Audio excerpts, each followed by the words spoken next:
Nagbabalik po ang saganang mamamayan. Nako, isa ho sa suki na ng ating palatuntunan ng himpilang ito. Ang ating hong makakasama, Kong Dante, kayo na po magpakilala. Mga kaibigan, nagpapasalamat po kami at pinagbigyan kami ng isa sa aking kaibigan sa 16th Congress. Kaibigan po ni Kong Bong Lapus. Ang binabanggit ko po sa inyo ay si Congressman Agapito. Pitong Gonlao ng Butil Party List. Magandang umaga. Magandang umaga, Jen, at happy birthday ulit. Ngayon, ito live, babatiin na kita at yung blowout salamat mo siguro nga pala mamaya. at binati mo ako nung aking kapanganakan, Kong Pitong. Siyempre, hindi ko makakalimutan yan dahil ikaw ay Pero housemate ko, Pero housemate. hindi sinabi ko nung tayo'y nawalan ng Ako, kinuwento niyo pa pala. kinuwento ko pa. Magsimula Kung yun. housemate tayo. Pinalayas namin yung dalawang kasama namin, Kong, kasi hindi kami kasi. Kaya naging maluwag yung aming opisina. Opo. Pero Kong, pag-usapan na natin itong seryosong bagay at dapat ay mukhang nawawaglit pero dapat naipupus pa rin ang Seryoso talaga, Jen, sapagkat sa napakaraming panahon na nakalipas talagang ang agrikultura hindi nabibigyan talaga ng karapat-dapat na atensyon. Isip-isipin mo na lang ang bansa natin, isang agricultural economy, pero mukhang hindi masyadong binibigyan ng emphasis kung ano pa yung ating asset. Ito yung hindi naitatanyag, hindi napapalakas, hindi na isusulong. Kaya ang nangyayari, kumbaga sa tao, tutulog-tulog ang ating agriculture, Jen.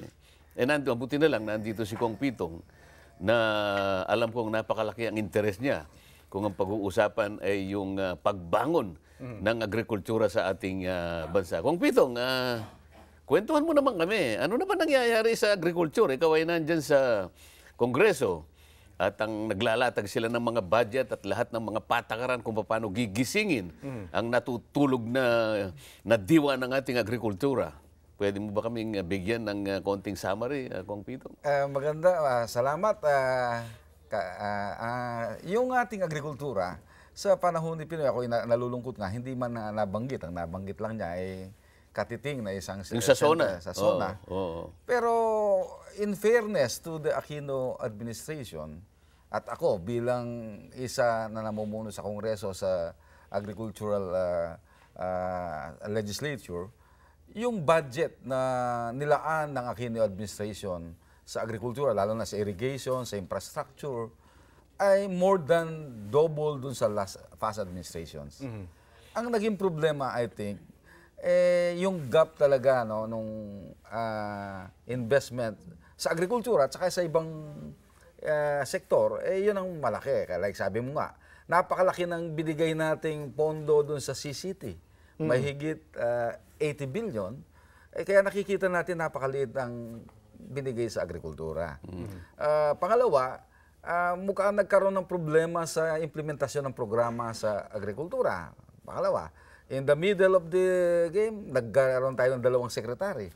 So, mayroon talagang problema sa pag-implementa ng mga programa.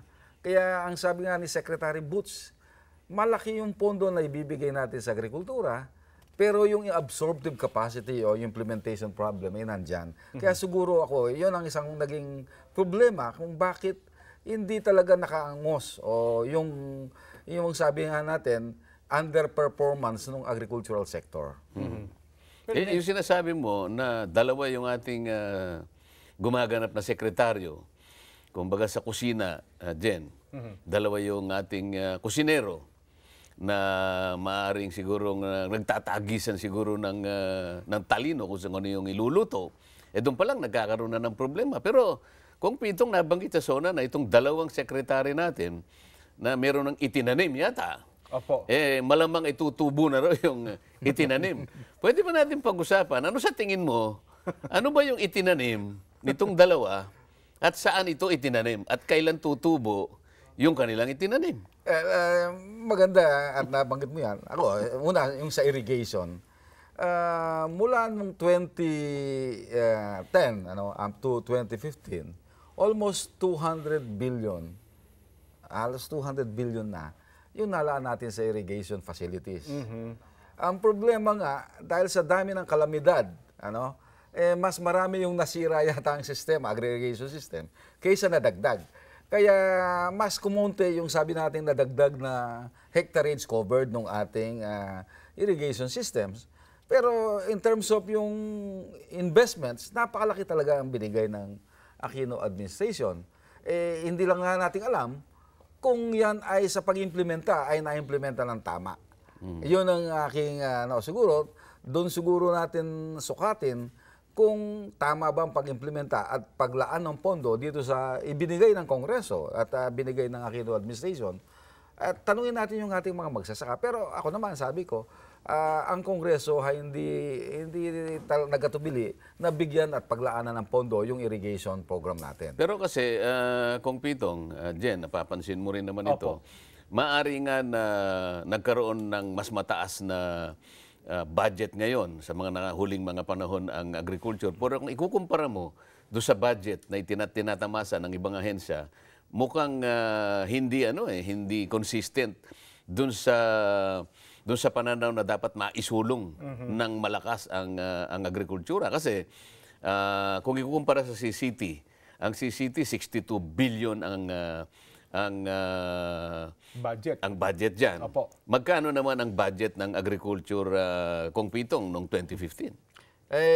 Ang agriculture number 6 doon sa budget, although 80 billion, pero ang sakop naman ng agriculture is almost 70% ng ating mga kababayan. Sa tingin ko, hindi talaga sapat yun. Ang problema, kung ano ba yung programa talaga na talagang makakasapat para mayangat natin ang kabuhayan ng ating mga kababayan na magsasaka. Noon nga, may panungala nga kami kay Secretary Dinky na sana yung CCT bahaginan yung agricultural and fishery sector. Kasi kung ang sasabihin natin yung mga buntis lang, yung nag-aaral ang bibigyan ng CCT, dapat bigyan din yung mga gustong magtanim o gustong magtrabaho, maghanap buhay. Dahil mas sustainable yan, ano? Kasi pag may pinunla ka nga, tumubo, aanihin mo, may kita ka dyan. Pero doon sa sinasabi sa CCT, yung investment, ang katulad ng mag-aaral, meron nga, pero napakatagal niyan, long-term ang investment. 5 taon, 10 taon bago mo natin maani. Pero kung naglaan tayo ng CCT doon sa agrikultura, immediate ang impact niyan. At maaaring mabawasan pa siguro, ang sinasabi ko nga, yung gastusin natin sa kalusugan, mabawasan yung iba nating gastusin dahil kung meron ng pagkain sa mesa ng bawat Pilipino dahil sa kanila yung nagtanim, yung ating kagutuman na sinasabi natin hindi nabawasan, maaaring mabawasan. Siguro doon nagkulang ang Aquino administration na tignan itong ganitong pamamaraan dahil ang agrikultura, 70% sinasabi natin, alam naman natin lahat. 30% ng ating agricultural workers ay sa agrikultura rin. Mukhang ito yung sektor na napabayaan at kailangan bigyan pansin siguro itong last year. At yan ipupunto natin. Alam naman nila na yung inclusive growth na sinasabi nila, hindi nangyari. Pero kung Pitong, kasi yung mga nagsasaliksik o nag-aanalisa dito sa napakababang output ng ating agriculture, ang nagsasabi na bakit kasi pinagpipilitan natin na itanim lang nating major crops ay itong palay. Na kung i-analisa mo nga naman, napakahirap ng itanim sapagkat mangangailangan ka ng napakaraming inputs dito. Kung ikukumpara mo raw sa mga ibang bansa dyan, sa Mekong Delta, na talagang natural yung pagiging mataba ng kanilang lupa, tayo bago natin mapatubo ang isang magandang ani ng palay, masyadong mataas ang ating input. Pero nagkukulang daw tayo doon sa mga high value crops na kung saan pwede nating i-substitute. Ang nangyayari raw, masyado nating binibigyan ng malaking antas yung pagtatanim ng palay gayong napakataas na ng input natin dito. Kaya ang sinasabi nila, mag-import na lang tayo ng palay, iwanan natin yung puro palay na lang ang kaisipan natin, i-substitute natin ng high-value crops na mas makikinabang ang mga farmers. Ano masasabi mo dyan? Maganda yung pinuntumong yan, na yung mga doomsayer na wala ng pag-asa yung ating rice self-sufficiency program. Parang ganun na nangyayari ko. Mukhang taliwas dun sa mga datos at sa mga impormasyon na aking natanggap. At ako, yung paniniwala ko, na kaya natin maging self-sufficient. Basta tama lang yung suporta. Unang-una, yung sinasabi mo, tama ka. yung Mekong Delta can irrigate more than 15 million hectares. Yung irrigation natin, irrigable area natin, wala mang 4 na milyon. Napakalayo. Pero bibigyan kita ng datos na yung competitiveness ng ating rice self-sufficiency. Alam mo ba na sa buong Asia, even China, tayo yung pinakamataas na average yield growth ng palay. Magkano ba yung production natin ng palay yun per ang annum? tama ka doon. In terms of production, mataas tayo. Bakit? Binabayaran natin lahat. Binabayaran natin irrigation, pati yung crudo. Tama po. Wala tayong subsidy sa fertilizer. Laki ng gastos. Wala tayong subsidy sa farm machineries. Kulang tayong farm machineries. Na ito yung mga sangkap na kailangan. Yung teknolohiya, nandyan sa atin. I think we are number 1 in technology. Ang problema, yung subsidy nga, na dati ay nakakamtan natin sa panahon ni GMA, sa panahon ng ibang administrasyon, mayroong subsidy. Halos wala na tayong subsidy ngayon. Kung hindi ka makalamidad, hindi ka bibigyan ng subsidy ng binhi. Sa tingin ko, kung magkaroon ng subsidy, mabalik ang subsidy, we can compete and we can have a self-sufficiency. At tama sabi ni Secretary Alcala, we are almost there. 95%. Ano sinabi niya kasi Kong Pitong, ito naman, naaalala palagi ni Jen ito. Sabi niya, isang araw, tinanong niya sa akin, Kung dati hindi ba sinabi na kanya ni Secretary Alcala, 2013 pa yon. O, bago pa mag-2013, we are almost there. Opo. Bakit kanya itong dulo ng pinag-uusapan natin ay papalayo ng papalayo sa atin? Ano ba talaga yung problema? Okay, sinasabi mo kung Pitong, ang kulang subsidy. Puro lang tayo subsidy. Subsidy ng MRT. Subsidy ng kung ano-ano. Pero nandun pa rin tayo. Hindi pa rin nakakabangon ng lubusan ng agrikultura na kung saan napakarami dyan ng mga mahihirap, Kong Pitong. Well, una, yung growth ng ating agricultural sector na nagpapakain sa bansa at saka yung ating population growth, hindi magtugma. Ang layo ng pagitan natin. Malayo pagitan.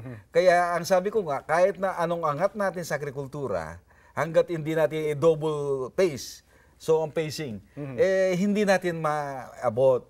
Ito yung isang problema. Hindi, Kong Pitong, sinuma namin ni Jen nung isang araw Kasi, nakausap namin yung tagapagsalita ng NFA. Tinanong ko nga sa kanya kung ilan ang napuproduce natin. Meron siya sinasabing 240,000 metric tons yata ng palay. Nung pinakwenta ko sa kanya, ilang sakong bigas yan, sabi kong ganyan, napakalaki. Opo. Parang higit pa yata sa 200 million bags. Ngayon, sabi niya, hindi naman net yun, Kong Alisin kanya natin yung para sa seedlings, para doon sa mga nasira sa ganito, yung mga kinain ng ipis at kung ano-ano. Sabi ko kahit na alisin mo pa kako yung 30% niyan, sapat na sapat pa rin sana yan. Kasi ang kinakain lamang ng isang Pilipino, humigit kumulang, isang kaban sa loob ng isang taon. Kahit na 100 million tayo ngayon, sabi kong ganyan, hindi pa naman kumakain kako ng bigas yung mga bagong silang. Ang kinakain lang kako isabaw ng bigas. Bakit pa tayo nag-i-import? Kung Pitong, mukhang hindi niya na hindi niya masyadong nakalki. Parang sapat. Bakit tayo nag-i-import? Mukhang in terms of your practical counting, tama ka. Pero meron tayong mga statistician na pinag-aralan na ang average natin daw food consumption is 114 kilos. Ito ang masakit, Kong Pitong. Mabuti na sabi mo yung statistician. Binanggit niya rin na wala silang official statistics sa Bureau of Agricultural Economics or whatever. Sa NFA, wala silang statistics. Alam mo kung saan nila kinukuha ang kanilang mga statistika? Doon daw sa Philippine Statistics Administration. Sabi ko, teka mo, doon puro parametro ang nandun Puro indicators, puro assumptions ang nandun Bakit wala kayong statistics? Siguro, dapat sila magkaroon ng mga reliable statistics mula doon makita natin ano ba talagang kalagayan ng ating agriculture. Diba? Lang kung Pitong, itong Dante, medyo babasa ko ng ilang text, mayroon tayo ilang commercials. Sabi na ating texter at FB reactions, oo, at dapat lang naman iisang bansa tayo. Kaya kung anumang batas ang i-implement, dapat na pinag-aralan dahil in the end, lahat tayo apektado. From Ophelia Donna Bilia. Text A, oo, from Kidapawan City, Cotabato Province. Mga sir, good AM, oo, ang sagot ko. Bakit kasi minamadali yan at sa Japan pa usapan. At sa Malaysia, pinaplantsa. Sa Pilipinas, kuno, pinapakita na tapos na binabalangkas ang pangmatagalang kapayapaan, kailangan ng pirmahan. Aba ganyan ba ang proseso at walang transparent na paraan? Ayun, Mar ng Davao City. Oo, sang-ayon ako na ipaubaya ng susunod na administrasyon ang pagpasa ng BBL. Pero para sa akin, hindi na dapat ipasa ang BBL na yan. Ben Caburnay, Infanta, Quezon.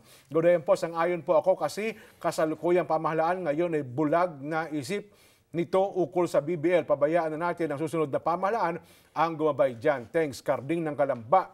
Dapat talaga hindi yon ipasang BBL na yan ang kailangan sa Mindanao, trabaho. Yun ang tunay na kapayapaan. Paano magiging payapa kung wala kang makain? Di ba, Kong?